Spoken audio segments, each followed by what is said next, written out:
los sentimientos que envuelven a quien se expresa a través de la creación musical, el amor es innegablemente uno de ellos. En ocasiones incluso encontramos que muchas de las más sublimes obras fueron producto de los vivaces sentimientos que anegaban al artista en ese momento, y cuyo medio para expresarlos fueron las notas musicales entretejidas una a una con los hilos de su pasión, dando como resultado la música que nos ha cautivado a través de los siglos.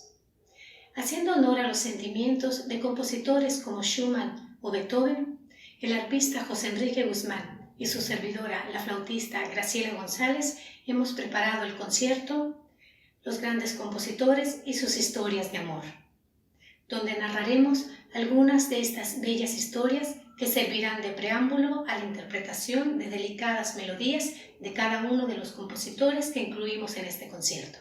Esperamos que lo disfruten.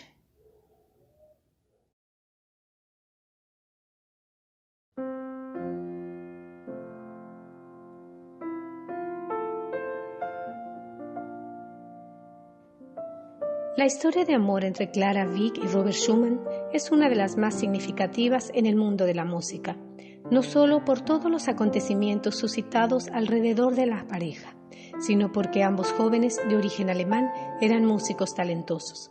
Clara, una pianista consagrada desde temprana edad, y Robert, un compositor y literato innato. Clara era hija de un reconocido profesor de música y piano, de quien recibió su instrucción en el dominio del instrumento, y quien la impulsó a convertirse en concertista a muy corta edad.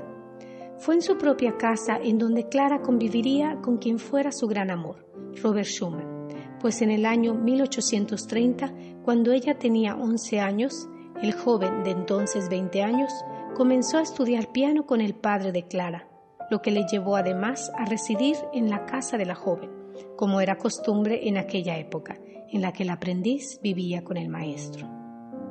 Los jóvenes, a pesar de la diferencia de edad, tenían una sólida amistad, misma que fue creciendo con el paso del tiempo. Y aunque Robert dejó los estudios de piano por una lesión en la mano derecha, sus actividades musicales les permitieron verse en algunas ocasiones, siendo en uno de esos encuentros donde ambos se declararon su amor y comenzaron así una relación principalmente por correspondencia. Su deseo de compartir una vida juntos se vio obstaculizado por el padre de Clara, quien se oponía a la relación al no considerar a Robert Schumann un buen partido para su hija. Este hecho provocó que la joven pareja llevara su caso a los tribunales y después de un litigio de 4 años obtuvieron el fallo a su favor. Los jóvenes enamorados contrajeron nupcias en el año 1840. Su vida de casados tuvo la alegría de cualquier matrimonio, incluida la llegada de 8 preciosos hijos. Sin embargo, la salud de Robert truncaría el futuro de su unión, pues el compositor había padecido desde muy joven diversos trastornos mentales, lo que le llevó a atentar contra su vida en 2 ocasiones. Agobiado por alucinaciones, diversas fobias y depresión, Robert intentó acabar con su vida arrojándose al río Rin. Después de este intento de suicidio, el mismo compositor pidió que lo internaran en una clínica psiquiátrica en donde fallecería 2 años después de un colapso neurocirculatorio. Clara, que siempre estuvo al pendiente de su esposo, no pudo verlo mientras estuvo internado. Solo 2 días antes de fallecer le fue permitido visitarlo. Habían estado casados 16 años, pero separados los últimos 2 años de la vida del compositor. Clara dedicó el resto de su vida a promover las composiciones de su esposo, y aunque ella era también una compositora brillante, sus obras aparecen firmadas como Robert y Clara Schumann, quizá por las costumbres de la época, o quizá como un tributo a quien fuera el amor de su vida.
Ludwig van Beethoven ha sido considerado por el mundo musical como uno de los genios creadores más importantes de todos los tiempos.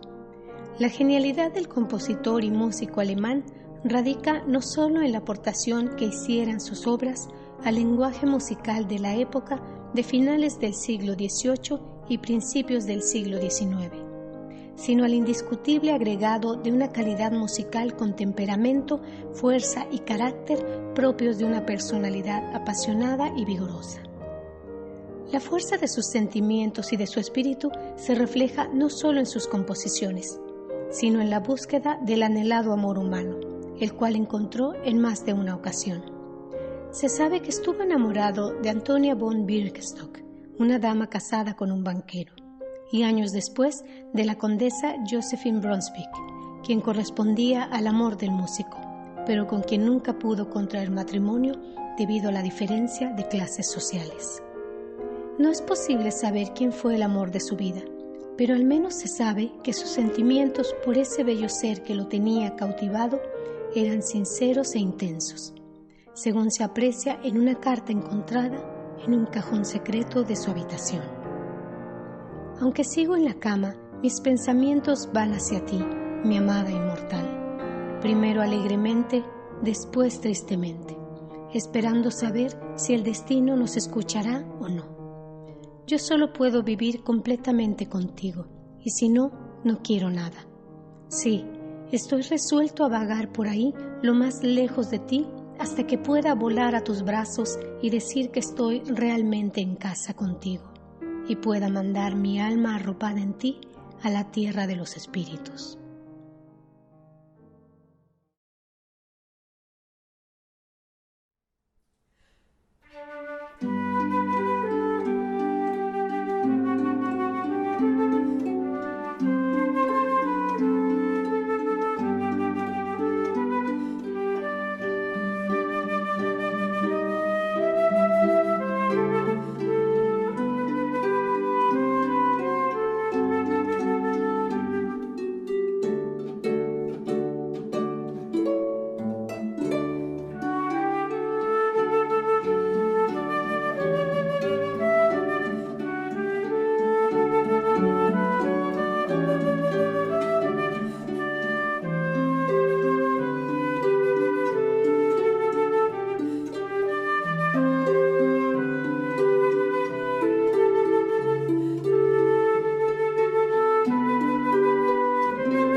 Alma y Gustav Mahler conformaron una pareja que no podría describirse como la pareja perfecta, pues el compositor y su esposa poseían el carácter propio de muchos artistas, donde la razón y la pasión se enfrentan frecuentemente en un arduo combate.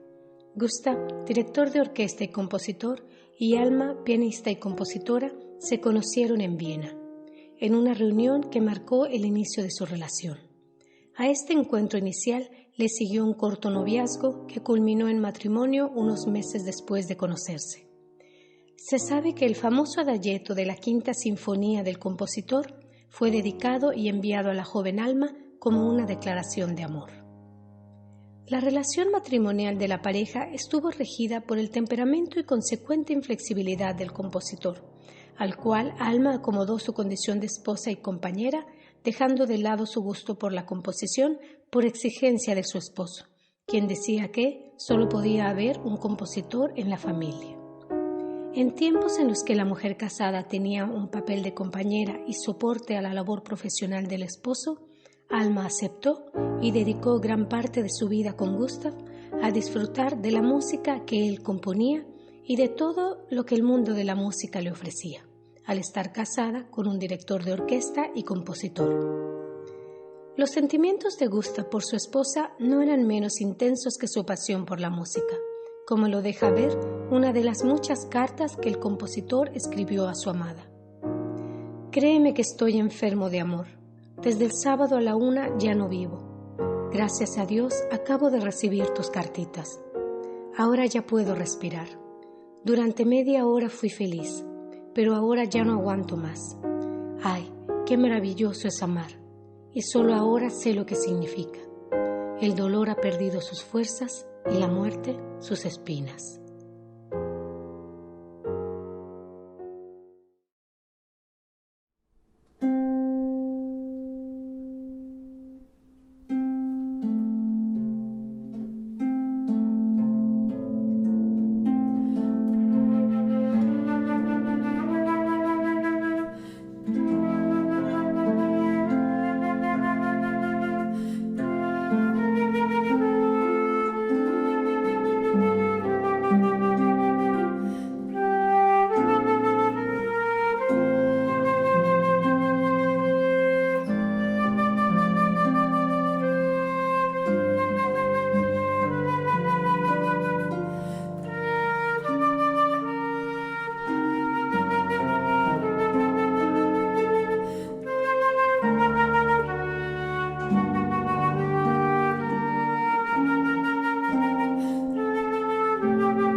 En numerosas ocasiones ha sido la pasión por el arte la encargada de unir a distintas parejas. Tal es el caso de Caroline Alice Roberts, hija de un general inglés, y del compositor Edward Elgar, también de origen inglés, quien fuera maestro de piano de Alice. El tímido compositor y maestro no tardó en encontrar en Alice a una bella e inteligente mujer, quien entre sus muchos talentos poseía el de la escritura de poema y prosa, pues para cuando Alice conoció al compositor ya se había impreso una novela suya de 2 volúmenes. 3 años después de conocerse, la pareja contrajo matrimonio. El joven Edward le obsequió a Alice como regalo de compromiso una pieza para violín y piano titulada Salud d'amour. Alice a su vez le obsequió su poema The Wind at Dawn. La pareja tuvo una sola hija a quien llamaron Caris. A lo largo de su matrimonio, Alice dejó ver a través de las líneas de su diario la admiración que sentía por su esposo y la dulce dedicación que le prodigaba, al escribir en una ocasión: el cuidado de un genio es suficiente trabajo de por vida para cualquier mujer. En otra ocasión, en una estadía en el campo entre 1918 y 1919, a donde se habían retirado temporalmente para que Edward se recuperara de una maltrecha salud, Alice escribió refiriéndose al trabajo de su esposo: Edward escribiendo música nueva y maravillosa. En esos momentos el compositor se encontraba trabajando en algunas de sus obras más famosas, mismas que serían de las últimas obras importantes de su vida, pues poco tiempo después, en el año 1920, fallecería Alice a los 72 años. Este hecho marcó profundamente al compositor, quien al perder a su compañera y musa ya no volvería a componer nada significativo. Dedicó los últimos años de su vida a actividades simples y hogareñas, viendo la vida pasar con tranquilidad en espera de reunirse con su amada.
La Belle Époque del París de finales del siglo XIX e inicios del siglo XX fue una época donde se vivió principalmente el amor bohemio entre los artistas intelectuales y aquellos que frecuentaban los bulliciosos sitios que ofrecía el barrio de Montmartre. En esta atmósfera relajada, donde la vida parecía detenerse, se conocieron la pintora y modelo Suzanne Valadon y el compositor Erik Satie. El romance entre ellos motivó a la joven a mudarse a un apartamento cercano al del compositor. En este tiempo, la joven pintora realiza un retrato de su enamorado en el más puro estilo de la época. El compositor, a su vez, embelesado por el encanto de la joven, encuentra en Suzanne a una bella musa, a quien describe como de ojos encantadores, gentiles manos y pies pequeños.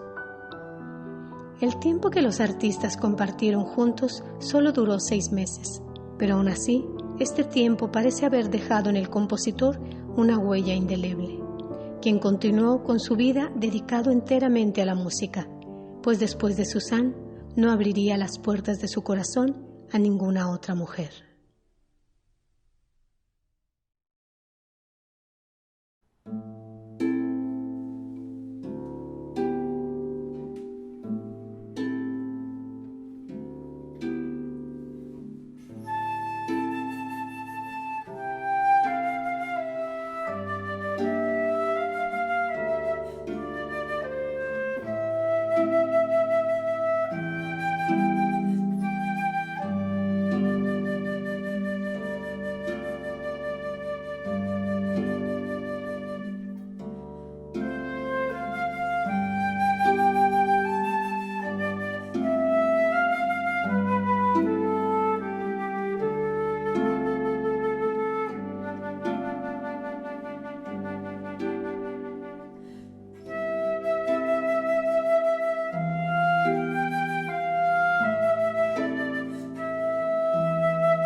Enrique Granados fue un reconocido pianista y compositor español, cuya carrera musical fluctuó siempre entre su frágil salud y su deseo de crecimiento musical. Con el paso del tiempo y sin perder el espíritu de aprender, el joven Enrique fue convirtiéndose en un compositor respetado y admirado, tanto en España como en otras partes de Europa. En el año 1891, Enrique conoció a la joven barcelonesa Amparo Gal, y todo parece indicar que desde ese momento no tendría ojos para nadie más, pues un año después, Enrique y Amparo se casarían. El amor de Enrique por Amparo se ve reflejado en un texto extraído de una carta enviada a su amada. Si sintieras lo que yo siento dentro de mí, verías lo delicioso que es quererte como te quiero. Me tienes robado el corazón, vidita mía. Voy a gastar tu retratito de tanto mirarlo. Después de años de feliz matrimonio y de la llegada de 6 hijos, la pareja gozaba de la fama que el compositor iba acumulando y que tomó aún más impulso con la invitación del Metropolitan Opera House de Nueva York para estrenar su ópera Goyescas. El compositor tuvo que hacer a un lado su miedo a viajar por mar para cruzar el Atlántico con rumbo a Nueva York. Después de un viaje no del todo placentero, la pareja arribó felizmente y el estreno de la ópera se llevó a cabo.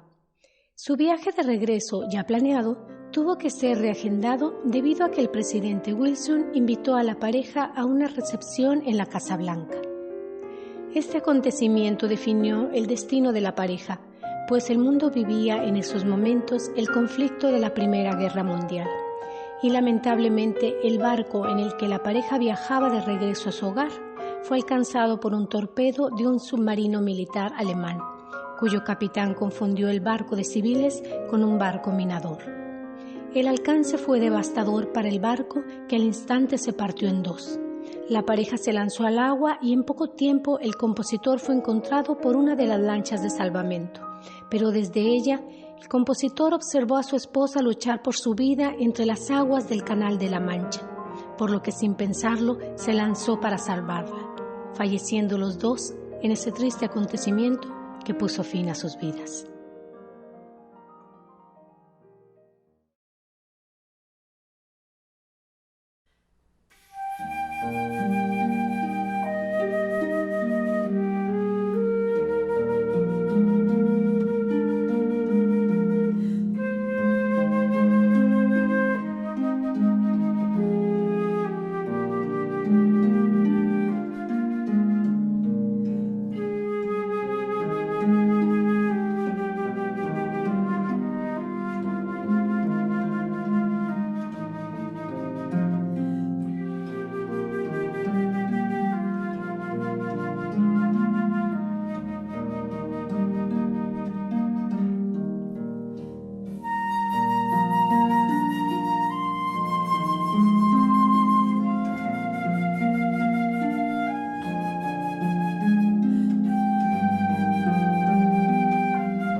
Manuel M. Ponce fue un compositor mexicano quien legó al país numerosas obras tanto de carácter nacionalista como en estilo romántico europeo.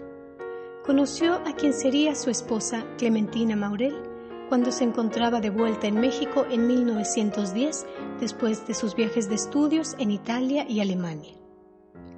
La pareja se casó 7 años después, cuando el compositor regresó de Cuba, a donde había viajado como maestro de música y columnista. A lo largo de su vida matrimonial, la cual duró hasta el fallecimiento del compositor, la pareja tuvo que separarse en numerosas ocasiones por los viajes de trabajo del músico, pero nunca dejaron de escribirse amorosamente, pues era notorio lo difícil que resultaba para él separarse de su amada y musa, a quien dedicó numerosas de sus obras y a quien le decía al estar lejos: «Todos mis triunfos son para ti». En otra de sus cartas, el compositor le expresa: «Oh Clema mía, si tú comprendieras todo mi amor inmenso, jamás dudarías de él. Te suspiro, ángel mío».